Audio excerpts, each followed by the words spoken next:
En vacances, planter sa toile de tente est toujours possible, mais certains villages de toile, comme on disait jadis, ressemblent plus aujourd'hui à des hôtels de luxe qu'à des campings. Ils offrent des services parfois haut de gamme. À Canet-en-Roussillon, dans les Pyrénées-Orientales, Frédéric Bernheim et Christelle Chapeau. Ambiance très joyeuse à la piscine du Brasilia. On change de côté, elle en fait tous éléphants, c'est parti, 3, 4. Kevin est animateur sportif et comme bon nombre de ses collègues, il a découvert le camping lors de vacances pendant son enfance. Autour de la piscine des habitués, Marie a rencontré son compagnon ici, il y a une dizaine d'années. Ça fait 17 ans que je viens ici, donc je suis venue, j'ai vécu ma jeunesse aussi ici, donc je sais que c'est super et c'est des souvenirs qu'on garde toute notre vie en fait. Réveil plus tranquille pour Aline et Jérôme. Arrivés de Belgique depuis une dizaine de jours, ils ont pris de bonnes habitudes et commencent la journée par un petit déjeuner en terrasse. Il fait beau, on est en famille, on se repose bien, on profite de toutes ces belles journées.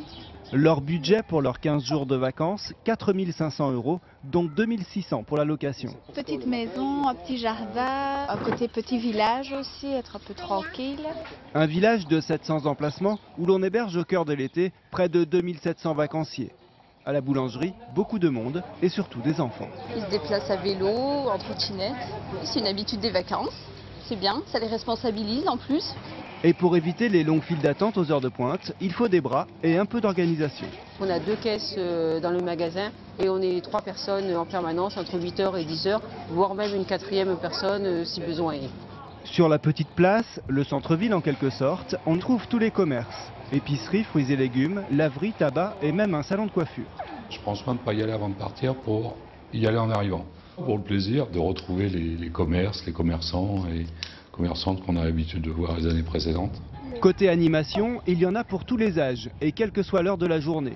Salle de jeu, balnéo ou salle de sport, ces lieux ne désemplissent pas. C'est sympa d'avoir une salle à disposition, on peut y aller tous les jours, les gens sont sympas, c'est pas mal. Voilà, en plus il y a plein de filles, donc c'est pas mal. Dans les coulisses du camping, une centaine de salariés, animateurs, femmes de ménage, médecins, maçons, beaucoup travaillent dans l'ombre pour que tout soit irréprochable. On fait tout ce qui est petite réparation, tous les jours il y a quelque chose.